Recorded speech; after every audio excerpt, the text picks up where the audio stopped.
Assalamualaikum warahmatullahi wabarakatuh. Selamat pagi, Bapak, Ibu dosen, dan rekan-rekan sekalian. Perkenalkan, nama saya Muhammad Ihsan Alvin Pratama dengan NIM akhir 052.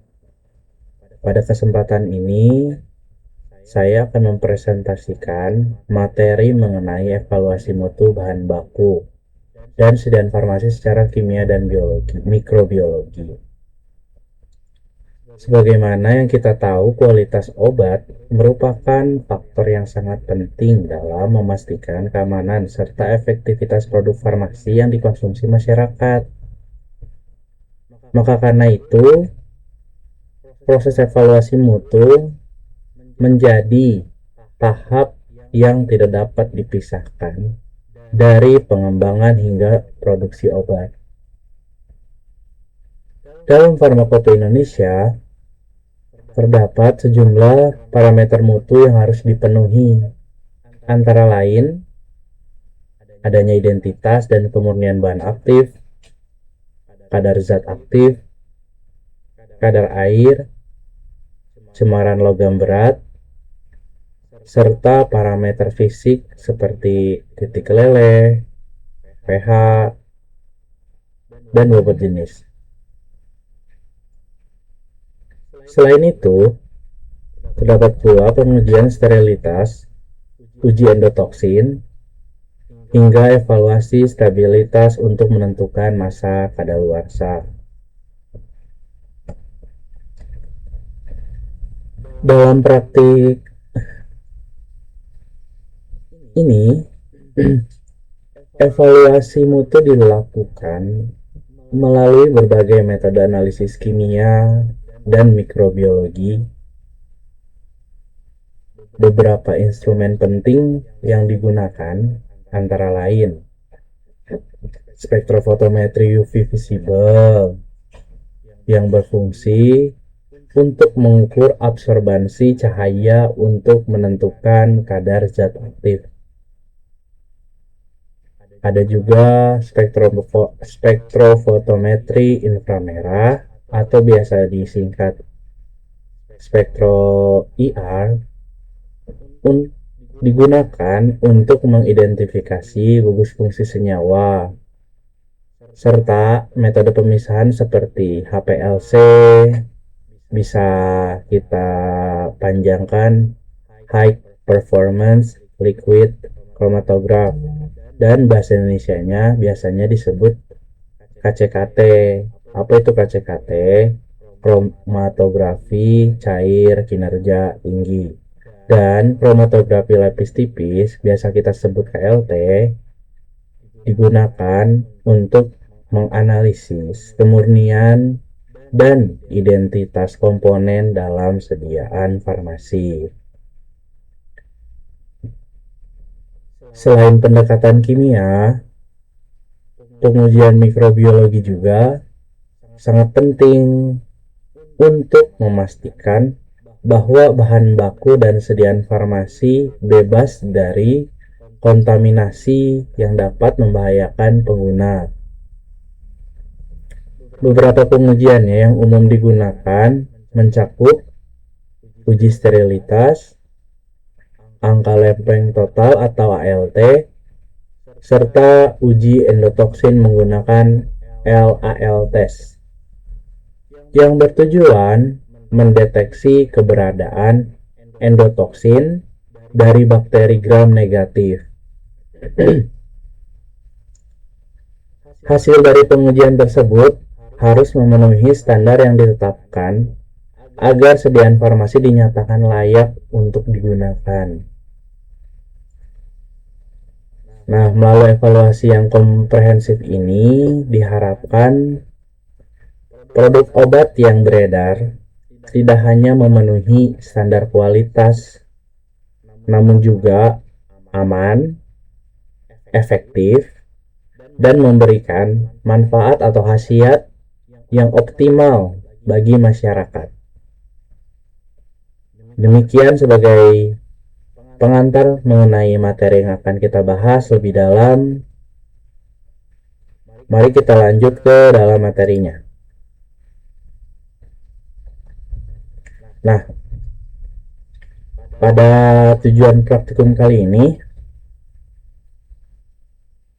yang pertama itu mengetahui prinsip dan metode analisis serta mikrobiologi untuk menjamin mutu obat. Kedua, mampu memahami faktor-faktor yang mempengaruhi hasil analisis. Yang ketiga ada menyesuaikan pengujian dengan standar farmakope Indonesia. Nah, para meter mutu bahan baku dan sediaan farmasi, menurut Farmakope Indonesia, parameter mutu mencakup identitas dan kemudian bahan aktif, kadar dan potensi zat aktif, kadar air, kadar abu, dan cemaran logam.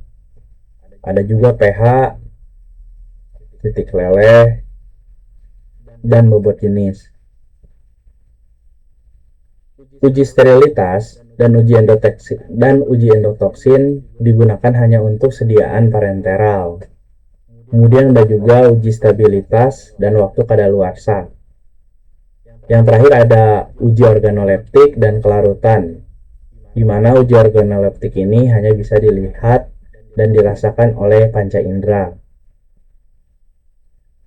Oke, selanjutnya ada metode analisis kimia dan fisikokimia yang umum digunakan. Yang pertama, metodenya ada metode spektrofotometri UV visible, yang prinsipnya mengukur absorbansi cahaya oleh larutan pada panjang gelombang tertentu. Biasanya kegunaan utamanya itu untuk menganalisis kuantitatif kadar zat aktif. Kemudian ada metode spektrofotometri inframerah atau spektrofotometri IR. Yang prinsip dasarnya itu untuk mengidentifikasi gugus fungsi senyawa berdasarkan penyerapan gelombang inframerah. Kegunaannya untuk menganalisis kualitatif identitas senyawa. Kemudian selanjutnya ada metode kromatografi cair kinerja tinggi atau biasa disingkat HPLC. Yang tadi saya bilang HPLC itu High Performance Liquid Chromatograph atau biasa disingkat dalam bahasa Indonesia KCKT. Yang prinsip dasarnya itu pemisahan senyawa berdasarkan interaksi antara fase diam dan fase gerak. Kegunaannya itu menganalisis kemurnian dan kadar zat aktif yang ada pada senyawa. Kemudian di sini ada metode kromatografi lapis tipis atau KLT. Yang prinsip dasarnya pemisahan zat berdasarkan perbedaan mobilitas di atas lempeng silika. Nah, kegunaan utamanya ini identifikasi awal dan screening senyawa. Baik, di sini ada pengujian mikrobiologi yang ditetapkan oleh Farmakope Indonesia. Baik, yang pertama di sini ada uji sterilitas. Uji sterilitas ini digunakan untuk memastikan produk senyawa bebas dari mikroorganisme hidup. Kedua, ada uji angka lempeng total atau biasa kita sebut ALT. ALT ini digunakan untuk menghitung jumlah mikroorganisme yang tumbuh pada media padat. Media padat di sini bisa kita sebut nutrien agar, SDA, dan lain-lain. Kemudian ada uji angka paling mungkin atau biasa kita sebut APM. Uji angka paling mungkin ini digunakan untuk memperkirakan jumlah mikroorganisme dalam sampel cair melalui metode statistik. Kemudian yang keempat ada uji endotoksin bakteri atau LAL test. Uji endotoksin bakteri ini digunakan untuk mendeteksi keberadaan endotoksin dari bakteri gram negatif. Baik, selanjutnya berikut ada instrumen analisis. Yang pertama ada spektrofotometri UV visible. Berikut ada contoh alatnya. Di sini biasanya di YouTube ini biasanya kita memasukkan zat kita yang akan diuji. Di dalam sini tuh biasanya ada dua lubang yang biasanya digunakan untuk memasukkan kuvet. Setelah kuvet di sini dimasukkan itu, sebelum memasukkan kuvet seperti biasa kita preparasi dulu seperti membilas. Setelah itu mengukur kuvet, kemudian masukkan ada kuvet yang hanya berisi pelarut dan ada kuvet yang berisi zat. Kemudian nanti di start kemudian muncul panjang gelombang absorbansi pada senyawa yang akan kita uji. Kemudian di sini pun ada prinsip metodenya. Prinsipnya itu absorbansi cahaya UV atau visible. Syarat sampelnya di sini ada larutan jernih dan homogen. Kemudian ada analisis kualitatif. Di analisis kualitatif ini kita mengidentifikasi lambda maksimum suatu senyawa. Kemudian analisis kuantitatif biasanya digunakan di sini analisis kuantitatifnya berdasarkan Lambert-Beer. Kemudian faktor kritisnya ada panjang gelombang, pelarut, dan konsentrasi.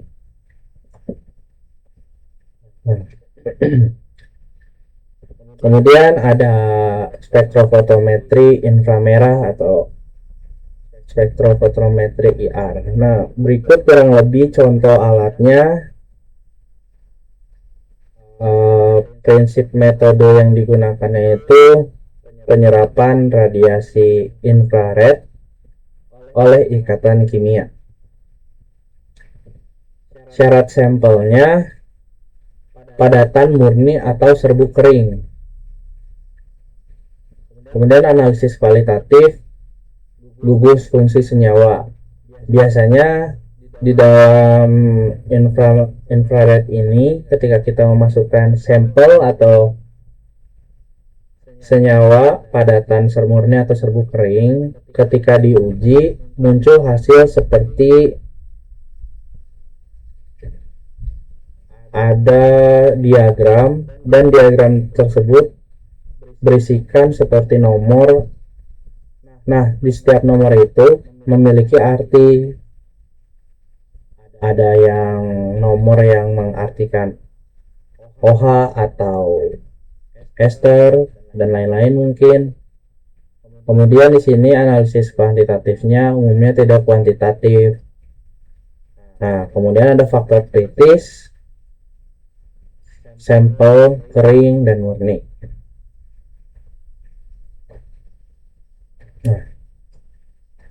Nah, yang ketiga ada instrumen kromatografi cair kinerja tinggi. Biasa kita sebut dalam bahasa Indonesianya KCKT, tapi di sininya HPLC. Berarti ya high performance liquid chromatograph. Ini kurang lebih alatnya seperti ini bentuknya. Biasanya di sini tersedia ada dua pelarut. Di botolnya ada dua pelarut. Kemudian di prinsip metodenya ada pemisahan senyawa dengan fase diam dan fase gerak. Syarat sampel, larutan bebas partikel. Analisis kualitatifnya waktu retensi atau retention time. Bisa kita singkat TR. Analisis kuantitatifnya berdasarkan luas puncak kromatogram. Kemudian di faktor kritisnya ada laju fase gerak, suhu, dan kolom. Baik, dilanjut ke kromatografi lapis tipis atau KLT. Nah, kurang lebih seperti ini KLT itu. Nah, prinsipnya ini pemisahan senyawa di atas lempeng silika. Syarat sampelnya larutan atau ekstrak sederhana. Nah, pertama-tama ketika kita ingin melakukan KLT ini, kita tuh biasanya disiapkan beberapa pelarut nonpolar dan polar seperti kloroform dan eneksan. Misal kita taruh 2:8, kemudian dimasukkan ke dalam bejana. Kemudian bejana itu ditutupnya kita oleskan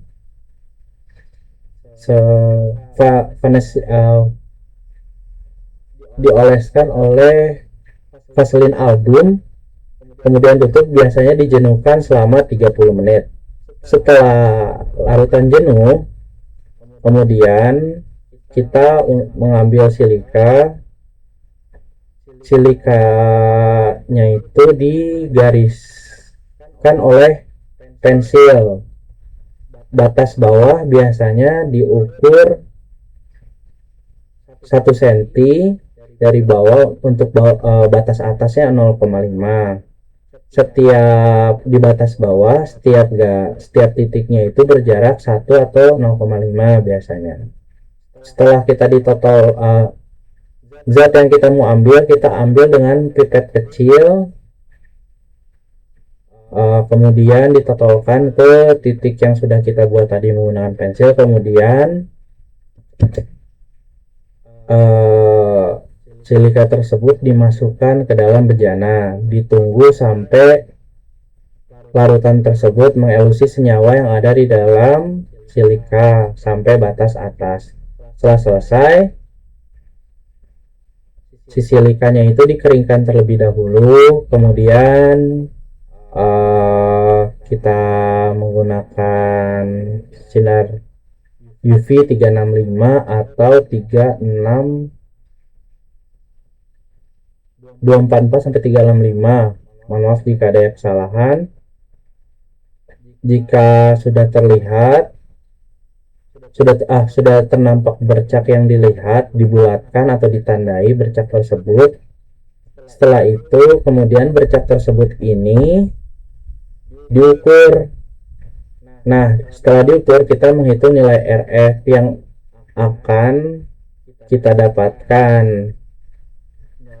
Nilai RF ini termasuk ke analisis kualitatif. Nah, kemudian di sini ada analisis kuantitatif yang dimana semi kuantitatif. Faktor kritisnya ketebalan lapisan, saturasi fase gerak. Nah, baik dalam metode uji mikrobiologi, pertama ada uji sterilitas. Uji sterilitas ini prinsip metodenya media kultur untuk mendeteksi mikroba. Tujuan pengujiannya menentukan sterilitas produk. Media yang digunakan itu Triptych Soy Broth atau SDA. Masa inkubasinya selama 14 hari di suhu 37 derajat. Kemudian interpretasi datanya, jika tidak ada pertumbuhan mikroba, berarti senyawa tersebut steril.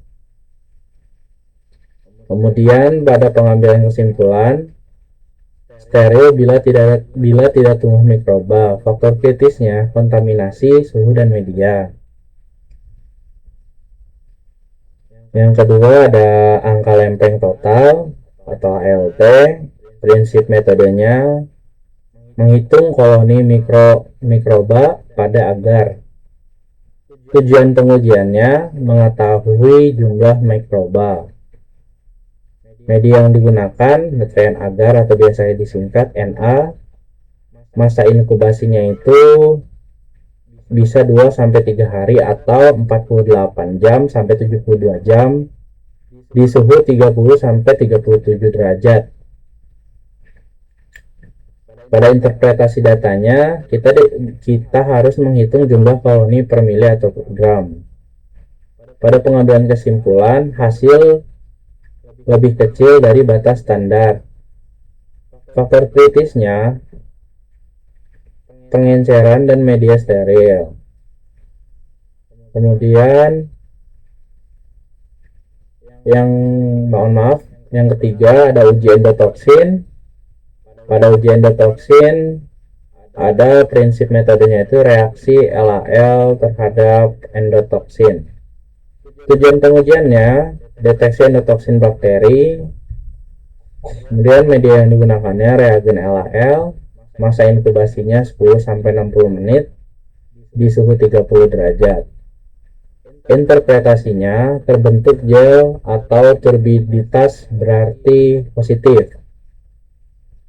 Pengambilan kesimpulannya, endotoksin harus lebih kecil dari ambang batas. Faktor kritisnya stabilitas, reagen, pH, dan suhu. Baik, kesini di kesimpulannya, parameter mutu farmasi meliputi uji fisik, kimia, dan mikrobiologi sesuai Farmakope Indonesia. Jadi parameter seperti uji fisik, kimia, dan mikrobiologi ini kita harus melihat atau membandingkan parameter tersebut dengan buku Farmakope. Biasanya ada di Farmakope 3, 4 atau 3 atau 6. Tergantung uji apa yang akan kita lakukan. Karena jika kita menguji suatu sediaan, jika kita tidak sesuai dengan buku pedoman Farmakope Indonesia, biasanya pengujian itu dianggap tidak sah karena tidak memenuhi syarat yang telah ditentukan. Kemudian yang kedua ada metode analisis seperti spektrofotometri, kromatografi, dan uji mikrobiologi. Nah, Uji mikrobiologi ini digunakan untuk memastikan keamanan, efektivitas, dan kualitas sediaan. Pada metode analisis ini biasanya kita diharuskan menggunakan suatu instrumen. Seperti di sini yang tadi saya jelaskan kan, nih spektrofotometri UV visible itu kita ada alatnya, nama alatnya itu spektrometer. Kemudian pakai kromatografi KLT. KLT ini kita bisa menggunakan silika untuk pengujiannya, dan bejana yang di dalamnya ada larutan yang sudah jenuh. Dan uji mikrobiologi, dalam uji mikrobiologi ini kan kita itu harus menyiapkan media. Media paling umum digunakan itu biasanya seperti Na, SDA, dan masih banyak lagi. Hal itu semua pengujian itu semua dilakukan guna memastikan keamanan, efektivitas, dan kualitas sediaan farmasi yang kita buat, supaya ketika obat kita diedarkan, ketika pasien mengkonsumsi obat yang kita buat, dapat merasakan keamanan, efektivitas. Kemudian di sini ada pemahaman prinsip, metode, dan faktor kritis diperlukan agar hasil analisis akurat dan sesuai standar. Karena pada setiap pengujian kita harus memiliki tujuan, bagaimana sih obat yang kita buat ini mencapai titik kemurnian yang sudah tercantum di dalam Farmakope Indonesia. Karena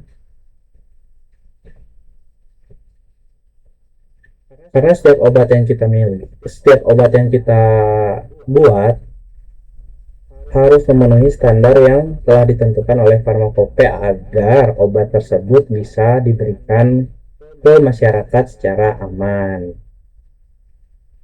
Nah, berikut daftar pustaka yang saya ambil dari materi-materi yang ditunjukkannya. Yang pertama ada dari BPOM 2019, yang jurnalnya itu Peraturan Badan Pengawasan Obat dan Makanan Nomor 32 Tahun 2019 tentang persyaratan keamanan dan mutu obat tradisional. Kemudian ada juga jurnal BPOM RI 2024, judulnya Peraturan Badan Pengawasan Obat dan Makanan Nomor 7 2024 tentang standar cara pembuatan obat yang baik atau CPOB. Ini adalah jurnal BPOM 2025, Peraturan Badan Pengawasan Obat dan Makanan Nomor 10 Tahun 2025 tentang pedoman verifikasi metode analisis obat dan bahan obat. Kemudian ada juga jurnal Direktorat Jenderal Kefarmasian dan Alat Kesehatan 2020, Farmakope Indonesia edisi ke-6. Kemudian ada jurnal internasional juga di sini, ada International Council for Harmonization atau biasa disingkat ICH di sini 2019. ICH Guideline for Pharmaceutical System. Kemudian ada jurnal International Organization for Standardization 2015. Yang terakhir ada juga jurnal internasional yang 2017, dan yang terakhir ada jurnal WHO 2021. Baik, terima kasih. Mohon maaf, sekian presentasi dari saya. Mohon maaf jika presentasi kali ini ada kata-kata yang kurang tepat, ada bahasa yang kurang bisa diterima di hati. Mohon maaf. Sekian presentasi dari saya. Wassalamualaikum warahmatullahi wabarakatuh.